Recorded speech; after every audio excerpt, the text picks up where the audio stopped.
hedder René. Jeg er 42 år gammel. Jeg har kørt track days i 8 år. Jeg er en ganske almindelig mand, som har 2 børn, som er ved at være store, og en kone og gift. Og så kan jeg bare godt lide at komme ud og give den lidt gas en gang imellem. Komme ud og få rast lidt af. Komme ud og hygge sig og være sammen med nogen, som også har den samme interesse for motorcykler. Ja, jeg tog motorcykelkort, da jeg blev 18, og så købte jeg min første motorcykel som 19-årig. Så kørte jeg i nogle år, og så skulle jeg i gang med en uddannelse og sådan noget. Så solgte jeg den, og så begyndte jeg igen for små 15 år siden. Så kørte jeg gadecykel i en 5-6 år. Og så væltede jeg på den, og syntes, det var lidt farligt at køre på gaden. Min kone, hun synes i hvert fald. Så vi blev enige om, at jeg skulle prøve at køre noget track days i stedet for. Det kunne jeg også godt tænke mig. Så for forsikringspengene, så købte jeg så en track day cykel i stedet for, og så gik jeg i gang. Og jeg har kun kørt track days siden. Jeg kører næsten aldrig på gade. En gang imellem så låner jeg en motorcykel og kører en lille tur, men det er meget, meget sjældent. Og til at starte på, der tænkte jeg, at man kan ikke undvære sin cykel i hverdagen. Men det vender man så hurtigt til, og det her det er bare noget helt andet, og det er et helt andet kick, man får. Man får det der adrenalinsus, og så er det det der forsøg på at gøre tingene bedre hele tiden, sådan omgang efter omgang. Hele tiden prøve at skrue og blive bare en lille smule bedre, så man hele tiden perfektionerer tingene. Det synes jeg er rigtig fedt. Så de der gentagelser, de kan måske godt virke lidt monoton for nogen, og andre synes, det er fedt, at man prøver for at blive bedre og bedre. Og så er det hele det sociale samvær omkring det. Jeg kører jo ikke rigtig race, jeg har jo ikke licens og sådan noget, så jeg er jo ikke sådan en racer på den måde. Men jeg kan godt lide at gå rundt, og jeg synes, det er hyggeligt, og en gang imellem kører man nogle løb for skægt, men som regel så kører man jo bare rundt. Så det er jo sådan meget for sig selv. Altså, det er jo ikke så meget konkurrence i det. Men det er også sjovt at køre løb, når man endelig gør det. Men det er lige så meget alt hyggen omkring det, og det sociale samvær, man har. Og så det der med, at man kommer væk fra hverdagen. Får lidt afveksling.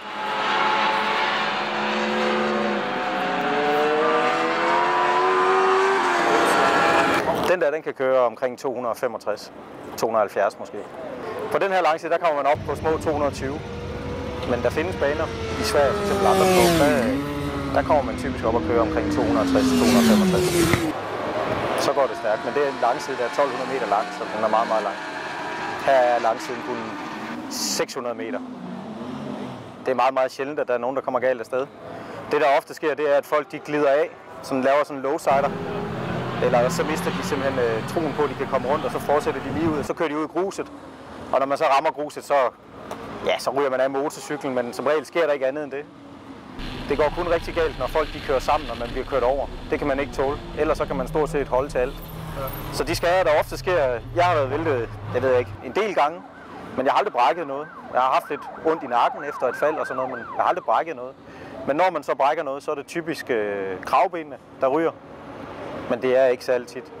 Specielt støvlerne er også meget vigtige. Der er mange folk, der undervurderer støvlerne, men næsten alle, der vælter, de bliver slået på fødderne, på anklerne, hernede omkring. Så det er rigtig vigtigt at have nogle rigtig gode sportsstøvler, som virkelig kan tage fra. Jeg har selv oplevet, at mine støvler er blevet slået i stykker af slaget, og jeg har slet ikke mærket, at det har gjort ondt. Støvlen har simpelthen absorberet al kraften, og den er så bare gået i stykker, men min fod har overhovedet ikke haft nogen skade af det. Så støvlerne er rigtig vigtige. Og så selvfølgelig en rygbeskytter også, og så er der mange, der kører med en brystplade også, som er med til at beskytte lungerne og ribbenene og sådan noget. Og det er også en rigtig god idé, fordi nogle gange, hvis man ryger forover over styret og sådan noget, så kan man jo få pumpet luften ud. Og det kan altså give nogle gevaldige knups. Der er det rart, at man har en plade, som kan tage fra. Kan jeg sige, at du har huller i din dragt, den har været på jorden nogle gange? Ja, den er jo blevet brugt. Jeg har slidt på den. Men det sker jo en gang imellem. Og det er faktisk ikke altid, fordi man synes, man kører for stærkt. Nogle gange så sker der bare nogle ting, som man ikke havde regnet med, og så bliver man overrasket. Så det er ikke altid bare farten, der gør det. Det er selvfølgelig, nogle gange kan det jo godt være, fordi man kører for hurtigt. Men nogle gange kan det også bare være, fordi man gør noget, man ikke plejer at gøre, eller måske mister fokus. Ofte så, det er jo lang tid, man kører typisk et kvarter eller 20 minutter. Og hvis man lige pludselig, hvis tankerne de pludselig er et andet sted, og man glemmer, man sidder og kigger på speedometeret eller et eller andet dumt, så kan det også godt gå galt. Så det er ikke altid bare, fordi man kører for stærkt. Det er også nogle gange, fordi man mister fokus. Så det er enormt vigtigt, at man koncentrerer sig, når man kører. Det er også noget af det, jeg synes er sjovt. At man hele tiden skal være på, og man skal hele tiden være klar på, hvad er det næste, hvad er det næste, hvad er det næste. Man skal huske ikke at kigge bagud. Man skal ikke tænke på, det sving, det klarer jeg meget godt. Fordi nu er du hen ved det næste sving, så man skal altid tænke fremad. Man har ikke tid til at tænke, den klarede jeg ikke så godt. det er hele tiden det næste. Det er meget vigtigt. Fordi det du har gjort, det kan du ikke bruge til noget. Det er forbi. Selve dagene, når man kommer her, det er så, man starter med at blive skrevet ind. Så får man noget instruktion, man får et føremøde. Og efter det, så bliver man nogle gange delt op i grupper i de forskellige klasser. Der er nogle krav, der er nogle gange, afhængig af hvor hurtigt man kører, så må man kunne overhale udenom. Nogle klasser, der må man overhale fuldstændig ligesom det nu passer ind, bare man ikke skraver lakken af de andres kåber. Det kommer an på, hvad for et niveau man kører på. Og der bliver man lige instrueret i, hvordan reglerne er for den pågældende arrangør. Man får forklaret, hvad de flagposter, der står altid flagposter rundt i svingene, hvad det er for nogle flag, de har med, og hvordan de skal bruges. Og så kører man i de hold, man nu er inddelt, og typisk så kører man en kvarter eller 20 minutter. Og i løbet af en dag, så får man kørt 5, 6, 7 pas. Og så er der nogle gange, så bliver det afbrudt, fordi der er nogen, der kører af. Så skal de ud og hente sig sådan noget, så må man køre ind. Andre gange så regner det, og det er ikke alle, der gider at køre i regnvejr. Så sidder man og drikker kaffe inde i teltet og venter på, at det bliver godt vejr. Og nogen de sætter regndæk på, og så går de ud og kører i regnvejr. Det er lidt forskelligt. Men det er sådan en trackdag, den foregår. Om aftenen så er der mange af dem, som man kender, som regel nogle andre også og sådan noget, men ofte så sætter man sig ned, så griller man og hygger sig og får noget godt at spise. Lidt primitivt. Og så sover man et eller andet sted, hvor der er nogenlunde tørt, så man ikke bliver våd, når det regner. Typisk bag i en kassevogn eller i et telt eller noget. Og efterhånden, som man har kørt i nogle år, så finder man ud af, at man gerne vil have mere og mere komfort med, så man vil gerne have et køleskab med, så man kan få noget pålæg til frokost og sådan alle mulige forskellige ting. Så stille og roligt, som årene går, så køber man mere og mere skrammel, man slæber med. Nu jeg sige, motorcyklen den har sådan nogle dækvarmere på. Kan du ikke fortælle lidt om, hvorfor den har det? Jo, det er fordi, jeg kører på slicks. Og slicks, de skal helst være omkring 85 grader varme, når man kører ud. Gummit, det skal være meget blødt. Det skal jo kunne klistre godt til asfalten, så man står ordentligt fast. Det er trods alt den eneste kontakt, man har med vejbanen. Og dækvarmere, de fås i varierende kvalitet. Men ens for dem alle er, at de skal helst kunne holde en temperatur på omkring 85 grader. Man køber nogle med termostat, hvor man selv kan stille det. Andre de gør det automatisk. Det er egentlig lidt lige meget, men det som er meget, meget vigtigt, det er, at man offer en stor del penge på dækvarmere. Fordi at der er en kæmpe forskel i kvaliteten. Og nogle dækvarmere, det første sæt dækvarmere, jeg købte, dem gav jeg 1000 kroner for på eBay. Og de holdt ikke engang en sæson, så var de gået i stykker, fordi det er sådan nogle varmetråde, der løber ind i. Og de knækker, og de er for kleine og for små. Og så står man på en bane, der kan ikke køre, fordi ens bagdæk det er pivkoldt. Så er det altså bedre at have givet måske 3.000 for et sæt dæk, og så kan køre. Fordelen ved at køre med dækvarmer også, det er, at når du kører ud på første omgang, så har du varme dæk.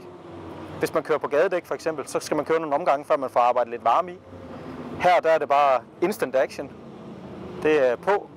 Varmen er der med det samme. Det er rigtig fedt. Og det er en af de ting, som skal være noget af det allerførste, man skal købe, når man begynder at køre track days, hvis man vælger at køre vælger ikke at køre på en gadecykel. Så skal man selvfølgelig have løfter til, så de kommer af i jorden. Det er klart. Ja. Går den tit i stykker, motorcykel? Nej, men det sker jo selvfølgelig, men altså man skal jo, inden man køber en motorcykel, så skal man gøre op med sig selv, hvilke muligheder man har for at få lavet den og få skruet i den.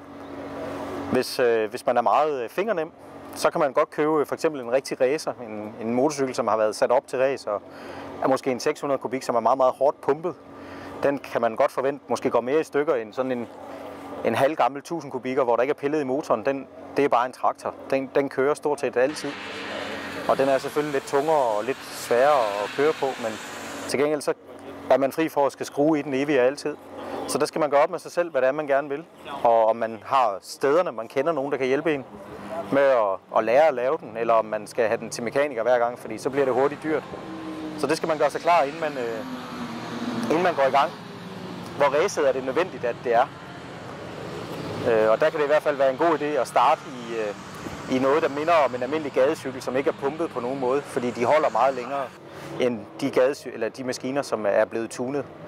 De lever et hårdt liv, og de får mange omdrejninger. Og så går de altså i stykker, og de skal plejes. Så det skal man være opmærksom på.